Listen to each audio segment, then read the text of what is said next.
Hello and welcome to Meanderings for this week.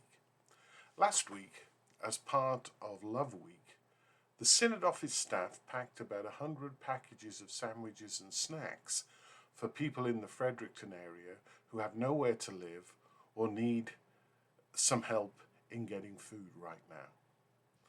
We then went out to deliver them to those we could find and who might need them. After a couple of hours, we'd managed to give them all away.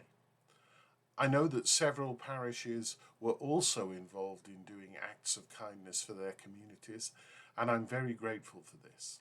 I find that when we can look beyond ourselves, there is a blessing to be had in serving others.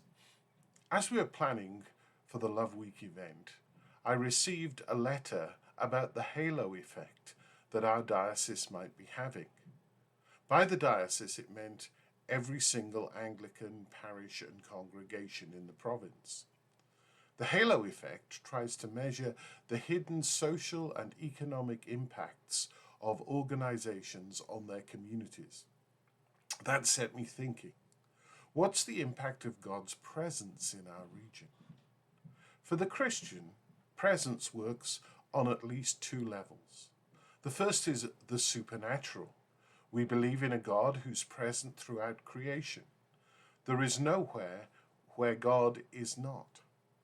That being said, God isn't like some kind of inert gas that just fills a void and remains there motionless. Rather, God is dynamic through the cosmos as it develops and changes over time. God is working on a large scale, but is also active in the small things.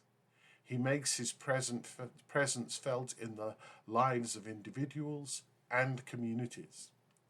During last week's Love Week project, we visited a community called 12 Neighbours.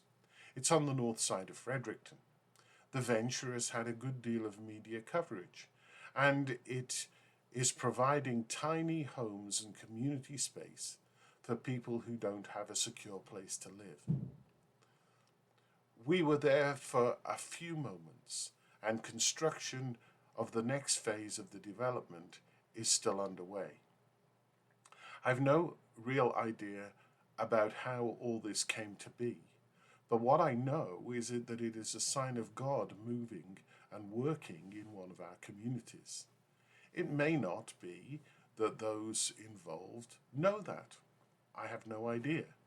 But in my view, it has God's fingerprints all over it.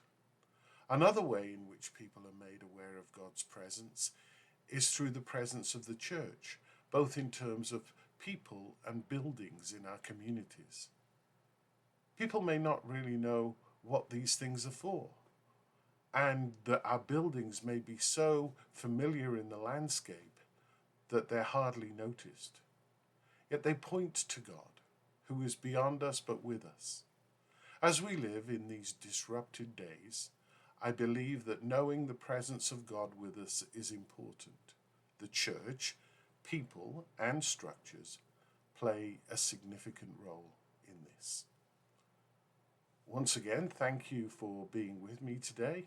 I trust that you'll have a good day. God bless, and I hope to see you next time.